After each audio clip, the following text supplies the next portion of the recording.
Olá, meu nome é Alberto, seja muito bem-vindo e bem-vindo ao canal Dev Eficiente. No episódio de hoje eu vou revisar um artigo escrito pelo Departamento de Pesquisa do Google, analisando perigos que envolvem adicionar dependências não inspecionadas dentro do seu projeto, produto, enfim. Né? O que é não inspecionada? É aquela dependência que você coloca no seu gerenciador, né, de dependências aí, independente da linguagem que você esteja utilizando, e não necessariamente você conhece de fato ali a procedência daquela dependência, o nível de segurança, de qualidade do código, de cobertura de testes, qualidade da suíte de testes e por aí vai.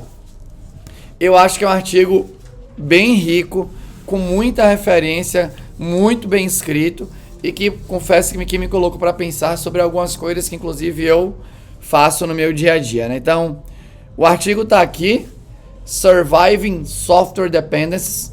Ele foi publicado no ano de 2019, o autor chama Russ Cox, eu acho que assim pronuncia, né?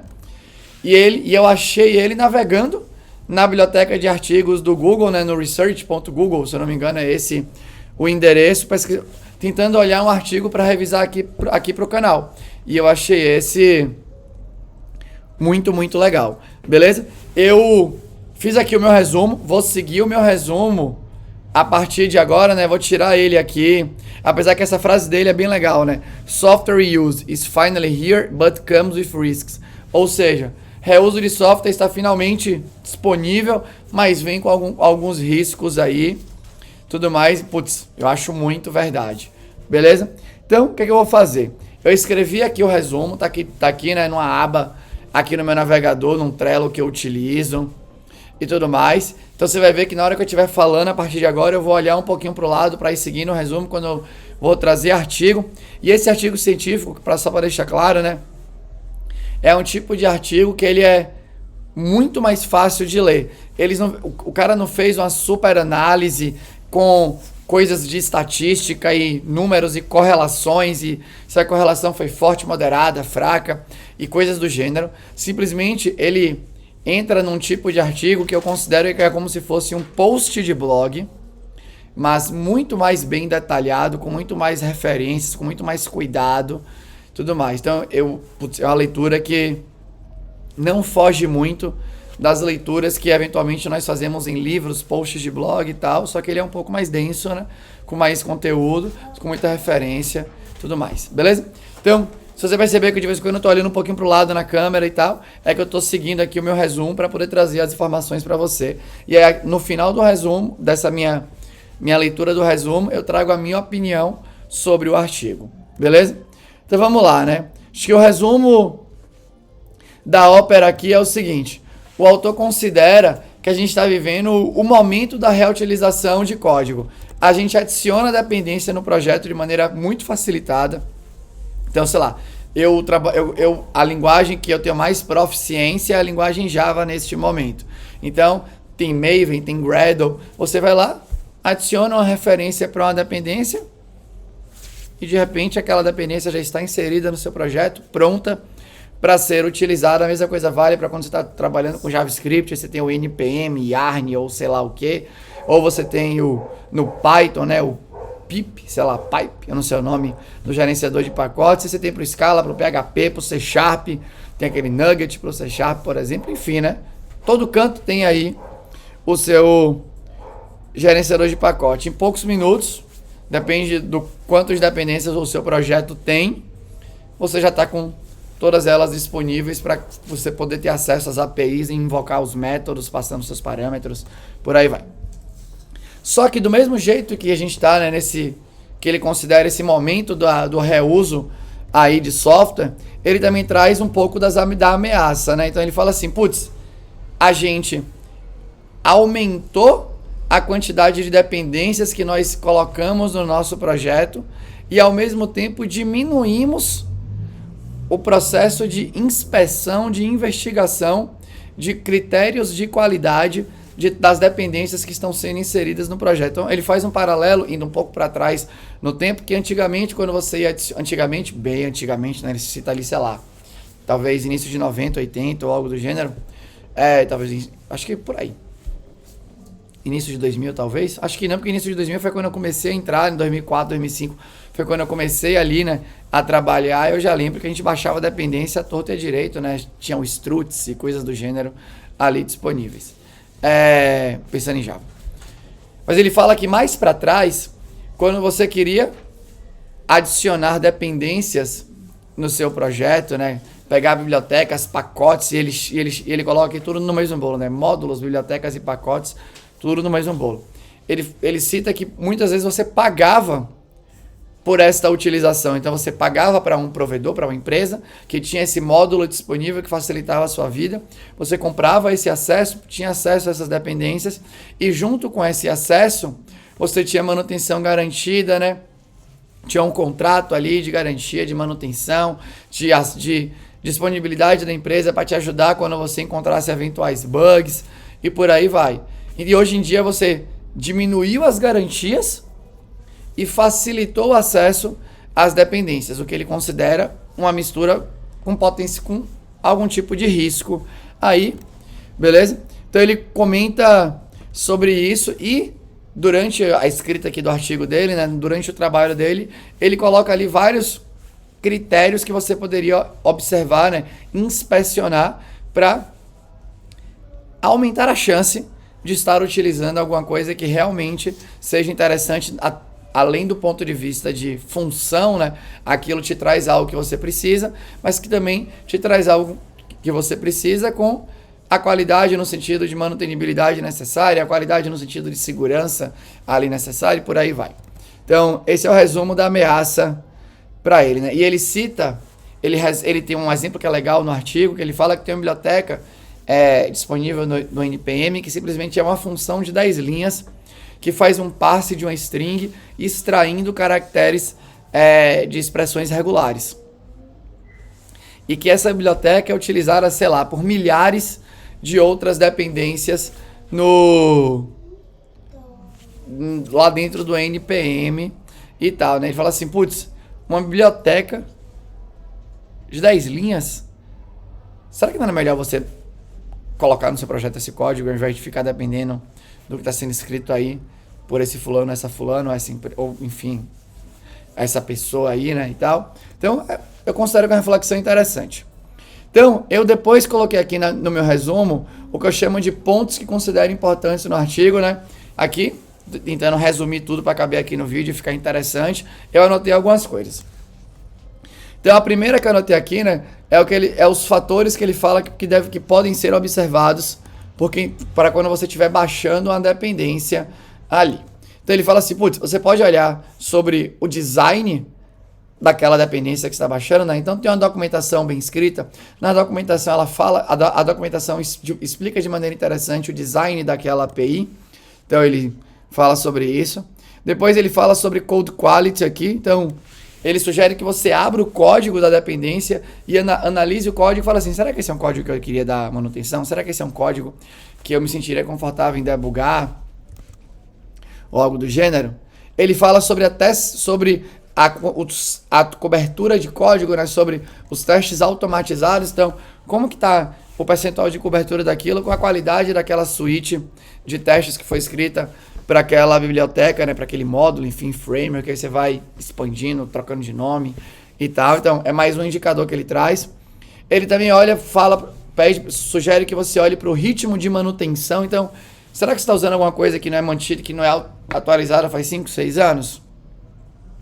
Se não é atualizada há 5, 6 anos, será que você quer isso no seu projeto? Será que não aconteceram problemas de segurança que aquilo, independências, por exemplo, que aquela biblioteca utiliza e que ela não foi atualizada? Será que os bugs que estão ali, porque é o que eu falo sempre sobre desenvolvimento de software, né? Se a gente está fazendo software, quer dizer que a gente está entregando algum tipo de valor e bugs. E se tem algo que está 6 anos, 5, 6 anos, 1 ano, sei lá, sem manutenção, quer dizer que nenhum bug foi corrigido no último ano, porque os bugs estão lá. É isso? Será que é esse tipo de coisa que você quer no seu projeto? Essa é a reflexão que ele traz. Ele também fala sobre o uso, né? Então, será que aquela dependência que você está utilizando é dependência de várias outras bibliotecas ou módulos e tudo mais? Porque caso ela seja muito utilizada no planeta, é um ponto legal que fala assim, pô, se aquilo está sendo muito utilizado, eventualmente tem uma qualidade interessante aí, isso realmente é útil, né? Tem as preocupações que são necessárias, então é um indicador aí também. Ele cita sobre o tipo de licença, se o tipo de licença daquela biblioteca é compatível para os interesses do seu produto, do seu projeto, e que é importante você ver, porque isso pode causar algum tipo de dano aí. E também ele cita, né? Será que as dependências da dependência que você trouxe são interessantes? Ou seja, respeitam, por exemplo, os indicadores os critérios de avaliação que ele trouxe e que eu acabei de comentar aqui para você, que ele fala que você pode entrar, né? Tipo, uma coisa perigosa, que você baixa uma coisa que depende de outras 10 e uma ou várias daquelas 10 são, completamente ruins aí, né? Então, é algo para se observar.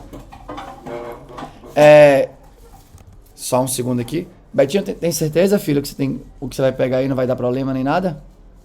Então, tá bom. Aí depois ele dá umas sugestões para minimizar os efeitos colaterais da dependência. Então, a primeira sugestão dele é abstrair o uso daquela dependência. Então, ele sugere que você crie indireções no seu software, por exemplo, só expondo o pedaço que você quer daquela API que você acabou de colocar no seu projeto, né? Então, um caso clássico aí de você colocar uma camada para se proteger daquela dependência. Ele cita que a dependência pode sofrer uma alteração no rumo daquele projeto, né? E isso pode impactar, que ela pode ter um problema de segurança muito absurdo ali e que pode estar sendo demorado de ser resolvido. E se você colocar uma abstração ali no meio, uma indireção, eventualmente você pode controlar isso sem necessariamente trocar a dependência. Então ele cita que abstrair pode ser um bom caminho aí. E aí ele é um pouco mais radical no segundo passo, que é isolar aquela dependência, né? Então você rodar aquela dependência, por exemplo, no espaço de memória isolado para aquilo que você está utilizando, que não vai impactar, por exemplo, na memória do projeto da máquina como um todo, ou da memória reservada para aquele software que está sendo rodado naquela máquina e tudo mais. E ele cita um projeto do Google que chama JVisor, mas eu também entendo aqui, né, que a gente aqui pode também lembrar dos containers que a gente pode utilizar hoje, né, que roda o seu software ali dentro naquele container e que você pode eventualmente aplicar as restrições necessárias para que se der ruim naquele espaço reservado para execução daquele container que você subiu e tudo mais. Então ele entra também nessa parte aí. Depois ele entra em sugestões mais radicais, né? Então ele fala assim, ele cita uma frase que, de acordo com o autor, é famosa na comunidade Go, e ele é um cara, me parece que é importante no Go, dentro do Google, não sei se no mundo, eu confesso que eu não conheço, porque eu não estou por dentro da comunidade Go e do processo de desenvolvimento por lá e tudo mais. Mas ele fala que tem uma frase lá que é famosa, que é assim, a little copying is better than a little dependence. Então, ele fala, se você vai depender de algo muito pequitico, talvez seja melhor você copiar o código para dentro do seu projeto. E eu confesso que eu, por exemplo, já fiz isso. Eu lembro claramente quando eu estava fazendo um projeto aqui, né, só fazendo uma... Eu não tinha pensado nisso aqui no resumo, mas eu estava fazendo um projeto Só um segundo. O Betinho estava botando uma coisa aqui na boca, eu me assustei um pouco. Quando eu fiz um projeto que chamava Setup My Project, que era um projeto que permitia que a galera configurasse os seus projetos através de um wizard online e tudo mais, eu queria fazer um código que tinha sido implementado no VRaptor 3. VRaptor 3, se eu não me engano. Que era uma parada lá ordenada, não sei o que e tal. E eu queria aquilo no meu projeto. E aí eu fui lá no VRaptor 3 e copiei literalmente o código do VRaptor 3, ao invés de colocar a dependência inteira só para utilizar aquela classe interna do VRaptor 3. Então, eu já fiz isso e eu já vi isso acontecendo em outros projetos. Por exemplo, o Spring, tem um pedaço do Spring que ele copiou um código de instrumentação de bytecode de um projeto e colocou lá dentro. E eu imagino que tenha sido por esses motivos, né? Para ele ter o controle sobre a coisa e tal. E aí depois ele entra também, né, numa parte que essa dependência parece ter muito risco, talvez seja melhor você não utilizar. E assim, gente, chegando aqui para o final, né, dessa parte que eu trouxe aqui, ele no artigo, ele dá vários casos de dependências que geraram problemas para os projetos. Então ele cita uma do Struts, que era um framework muito famoso no mundo Java, e cita outros problemas que aconteceram. Eu acho que é muito legal de ler e tal. Ele cita um site que eu nem conhecia, que é o Banco de Dados de Segurança dos Estados Unidos, que tem uma lista de vulnerabilidades e tal. Confesso que segurança, estou longe de ser qualquer tipo de especialista aí. Então eu achei muito rico, né, com discussões interessantes, com um ponto de vista legal sobre algo que é muito corriqueiro na nossa vida, que é colocar dependência no nosso projeto. No final aqui ele sugere, né, para a gente monitorar as dependências da melhor maneira que a gente pode. Então, e isso é um pouco espalhado já hoje, né? Então, quando você está rodando seu projeto, por exemplo, você está hosteando seu código no GitHub, o GitHub tem os bots que ficam analisando as vulnerabilidades que foram encontradas em múltiplas bibliotecas diferentes e avisa para você, né? Olha, a vulnerabilidade foi encontrada, atualize. E o artigo sugere que a gente atualize o mais rápido possível todas as dependências que tem no nosso projeto. Ele indica que o trade-off entre você postergar uma atualização e o problema que aquilo pode te causar, talvez não valha a pena. Então ele cita que vale a pena o esforço da atualização, na opinião dele, obviamente. Então, né, o que eu acho aqui sobre o artigo? Eu gosto muito da visão, e eu, inclusive, né, fazendo a minha culpa, eu faço parte do grupo de pessoas aí que deveria olhar com mais cuidado para o que adiciona no projeto. Confesso que olho pouco. Eu vou lá, né, eu vejo algumas coisas básicas ali, né? Ritmo de manutenção, então eu vejo com certeza o último commit. Vejo ali o número de estrelas no GitHub, né? Um negócio bem superficial ali, né? Porque você vai em projeto JavaScript, tem trocentas milhares de estrelas e, por exemplo, quando você compara os projetos em JavaScript versus os projetos em Java, os projetos em JavaScript têm muito mais estrelas do que os projetos mais maduros escritos em Java. E os projetos mais maduros em Java são muito mais maduros do que os projetos mais maduros em JavaScript, em geral, quando você fala de bibliotecas, frameworks e tudo mais. Beleza? Falando aqui dos principais, obviamente.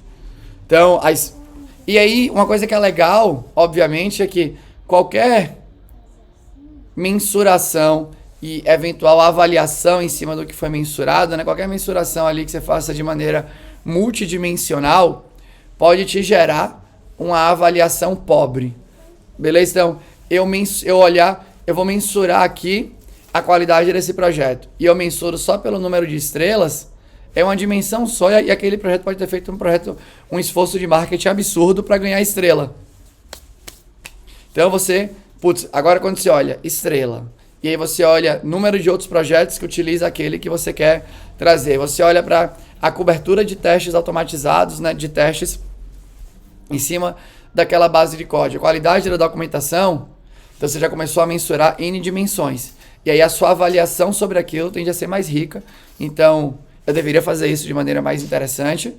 E eu concordo muito com a visão do artigo /post rico. Aí. Tem uma coisa que aí eu concordo parcialmente, que é naquela parte da abstração. Então, se eu estou trazendo para o meu projeto uma biblioteca que claramente é imatura, sei lá, nasceu tem 1 mês, tem pouca gente usando, mas, vai me ajudar muito naquele momento, porque ela faz uma coisa que eu quero muito e eu não quero fazer aquele código do zero, acho que aí faz sentido uma abstração. Você está ficando longe da imaturidade do que você está trazendo para dentro do seu projeto.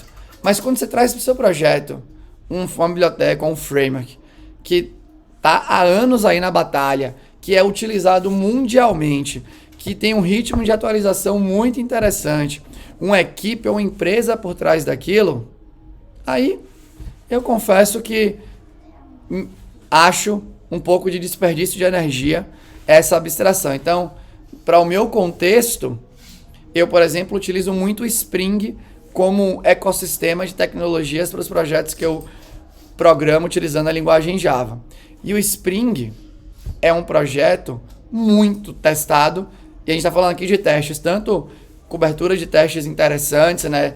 Bem testado e tal, quanto teste do campo de jogo, né? Tem milhares, ou talvez milhares, não, milhões de softwares no mundo, provavelmente, que utilizam o Spring. Então eu me sinto muito confortável em me acoplar com as dependências do Spring, porque eu sei que ali é algo muito maduro, estável, que tem uma preocupação muito deles ali, né? De evoluir com mantendo compatibilidade para trás, de corrigir problemas de segurança em cada release novo deles e tal. E especialmente no Spring, como eu utilizo muito, já escrevi livro e tal, já olhei bastante o código-fonte, uma puta documentação, um código-fonte aí sim, né, um framework com um monte de abstrações, com implementações default do framework, mas deixando as portas ali, né, para que os projetos possam fazer as suas implementações com as suas adaptações e tudo mais. Então, gosto bastante. Por outro lado, se eu pego um projeto de novo, né,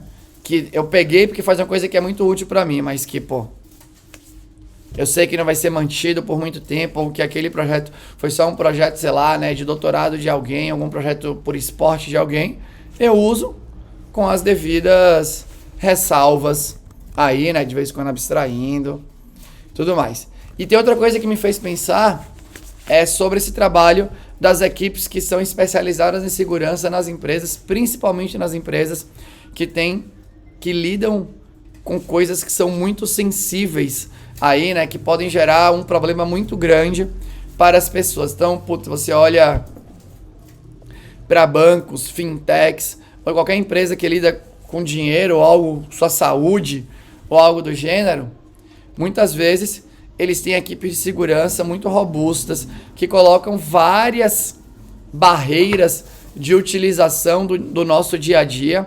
E eu confesso que eu, do ponto de vista de um funcionário de uma empresa, como a Zup, por exemplo, né, que tem uma equipe de segurança fortíssima, um esforço grande para tentar tratar esse tanto de coisa, esse artigo me gera mais empatia, né? Porque, instala isso, instala aquilo, não instala isso, não usa esse software, não usa aquele software. Mas, é isso.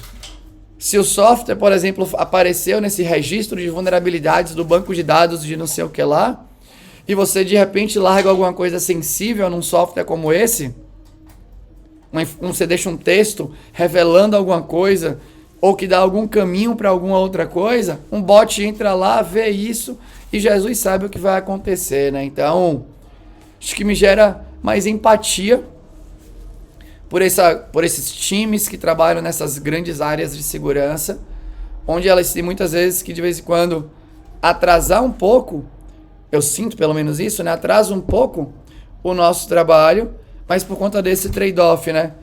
Tem esse atraso, porque eles estão tentando mitigar um mal pior. E eu realmente confesso que é uma combinação difícil, né? Tanto das equipes de segurança quanto das pessoas que estão utilizando softwares ou as dependências que eventualmente não são barradas porque não podem ser atualizadas naquele momento, ou o sistema operacional não pode ser atualizado naquele momento, ou algo do gênero. Então é uma equação difícil de fechar aí. Mas, acho que no fim era isso que eu queria trazer aqui para vocês. É um artigo que eu achei muito legal, espero que você também tenha gostado. Se você curtiu, se você achou que é legal, deixa um comentário aqui. Se você não curtiu e tem um comentário construtivo, deixa aqui com a educação, eu tenho o maior prazer em responder para você, tá bom? Mas por hoje era isso, tchau!